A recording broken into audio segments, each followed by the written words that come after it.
everyone. I have a quick little outer hip strengthening sequence for you here today. All you'll need is a block. If you don't have a yoga block, you could also use a pillow or even a folded blanket.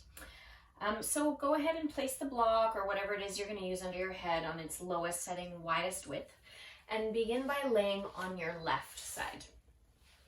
Okay, so you want the left arm laying straight out in line with your chest, something underneath the left side of your temple for support. Knees are going to line up with your pelvis and feet are going to align with your knees. So you have roughly 90-90 at your hip and at your knee joints. And you start by toning the left side of your waist.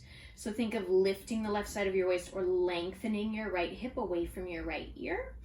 And you'll have a little bit of a gap from there between your mat and the left side of your torso. Okay, left shoulder anchored down, head anchored down, flex through your feet. Take a deep breath in and float your right knee up away from the left. And as you exhale, you're going to lower it back down. Okay, so it seems pretty simple to start. Keep going on your breath in, lifting, and on your breath out, lowering. Good. So while you're doing this, keep going a few more times. You want to make sure that the rest of your pelvis and spine aren't moving. So really isolating the movement at the left hip. Okay, let's do 2 more. And in this movement, trying to maintain the shin and the thigh parallel with the ground. Good. So go ahead and lift your right shin up one more time and let it hover there. And then you're going to target external rotation now in your right hip. So as you inhale, think of spinning the knee up towards the ceiling. Let your foot kind of dangle down towards the left ankle. And then as you exhale, you'll return where you came from to this place where your thigh and shin are parallel to the floor. Okay, do that a few more times. And again, it doesn't seem like a ton, but odds are you're starting to feel something. So with the external rotation, again, you're trying to isolate the movement right at the joint of your hip and not let the rest of your pelvis or your spine move. Okay, sometimes it's helpful to stack a block behind your left or your right pelvic half, I guess, in this instance. Let's do 2 more. Okay, odds are you're feeling a little bit of a burn now in the right hip.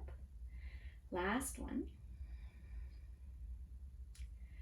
Good. And then lengthen your right knee so the right leg will be out roughly in line with your pelvis and pulse the leg up for 10, 9, 8, 7, 6. Try not to collapse to the left side of your waist.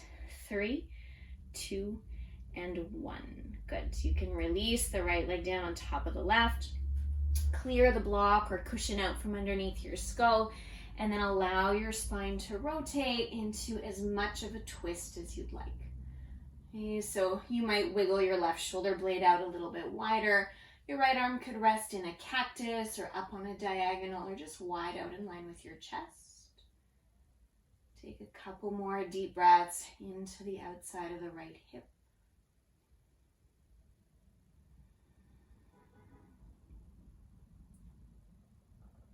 And your next inhale, you can return onto your left side. Let your palms help press you back up. All right, we'll switch.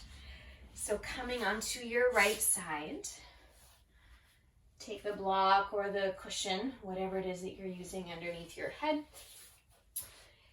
And as you lay down, you want to try to line up your pelvis, your shoulders, and your skull. So you're not kind of curling in or in extension in any way, but really just stacked as though you were standing. And then make sure knees are in line with hips, heels are in line with knees.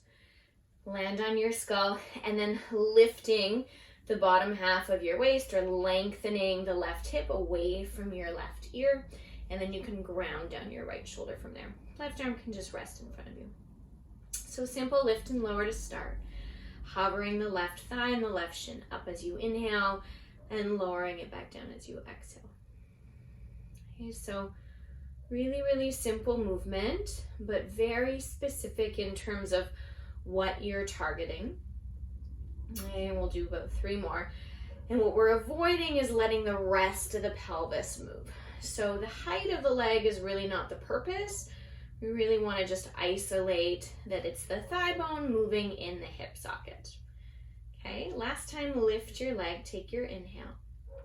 And now we're going to isolate further, find external rotation. So as you externally rotate, it's like the inner thigh rolls up, the knee points up, and your left foot will kind of dangle down towards your right ankle, and then just returning to neutral from there. Okay, so inhaling to externally rotate and exhaling to find neutral. And all the while, maintaining that little lift in the right side of your waist so your trunk is remaining steady, as is the rest of your pelvis. So really it's the thigh bone, your femur, that is rotating in the hip socket. Last two. Okay, sometimes one side fatigues a little bit sooner than the other. Okay, and then go ahead and lengthen your left knee out in front of you. Pulse the leg up for 10, 9, 8, 7, 6, 5, 4, 3, 2, 1, and release. Okay, left leg on top of right. You can clear the block out. And then go ahead, taking as much of a twist as you'd like.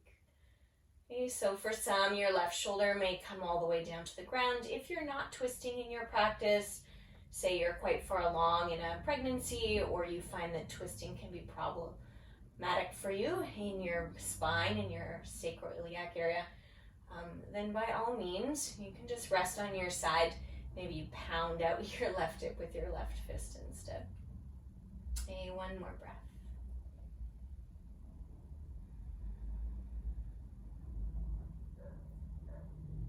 Okay, release from there.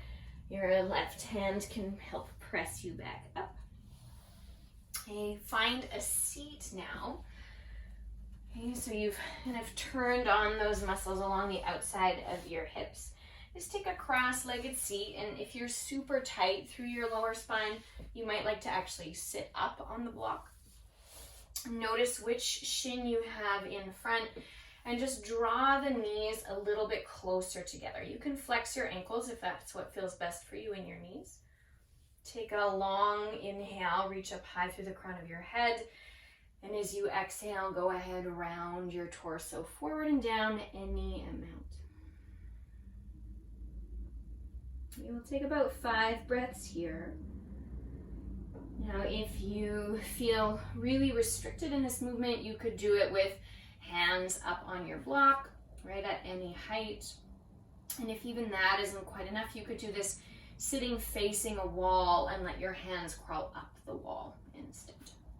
Okay, otherwise, wherever it is that you are, last couple breath cycles, see if you can soften the back of your neck.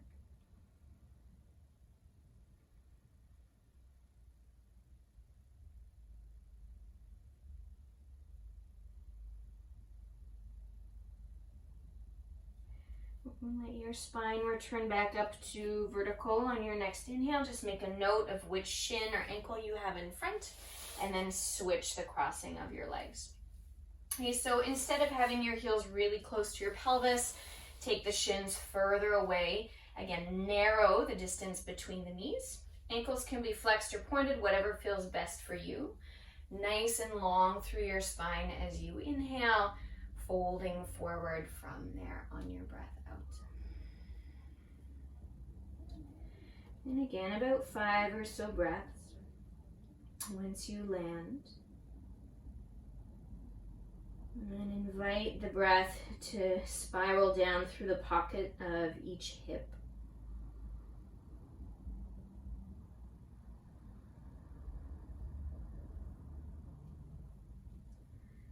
Release your jaw and any tension that you might be holding through the pelvic floor.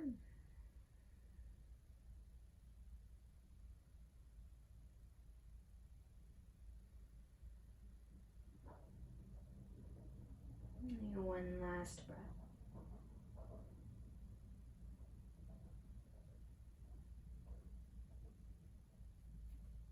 And draw your torso back up on your next inhale.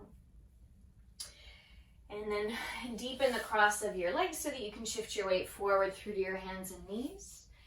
Go ahead and tuck your toes once you arrive and just shift up and back into a downward facing dog.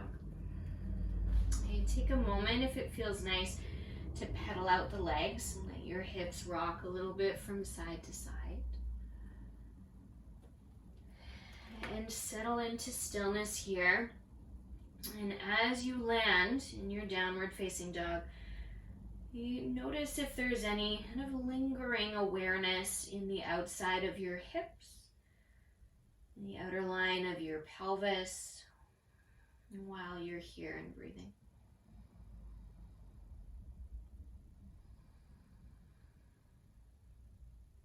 Take a deep breath in through your nose. Clear out through your mouth.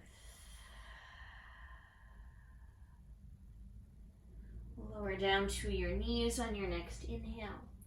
And you can either sit back into a child's pose or just draw your seat back towards your heels and stack your spine upright. And one final breath where you are.